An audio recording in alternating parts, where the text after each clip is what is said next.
ഇത് നടത്തുന്നത് ആര് എന്നുള്ളതാണ് ഏറ്റവും വലിയ പ്രധാനമായ പ്രശ്നം.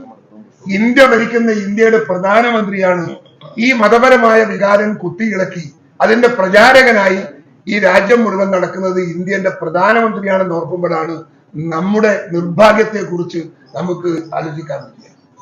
ഇത്രയും വലിയൊരു മതേതരത്വമുണ്ടാക്കിയ ഒരു രാജ്യത്ത് അതിനെ തകർക്കാൻ വേണ്ടി മതാധിഷ്ഠിത രാജ്യമാക്കി മാറ്റാൻ ഒരു പ്രധാനമന്ത്രി ശ്രമിക്കുന്നു എന്ന് പറയുമ്പോൾ ഈ രാജ്യം എങ്ങോട്ട് പോകുന്നു എന്നതിനെ കുറിച്ച് മാധ്യമങ്ങളൊക്കെ നിങ്ങളത് വളരെ കെയർ എടുക്കേണ്ട വിഷയമാണ്.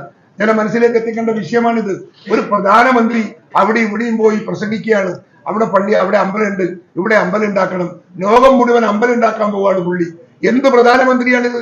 എന്ത് മതേതരത്താണ് ഇവിടെ? ഏത് മതേതരത്വത്തിന്റെ കാവൽപടനായി ഈ പ്രധാനമന്ത്രി? ആലോചിക്കണ്ടേ? ഓക്കെ, ഇത് നടത്തുന്നത് ആര് എന്നുള്ളതാണ്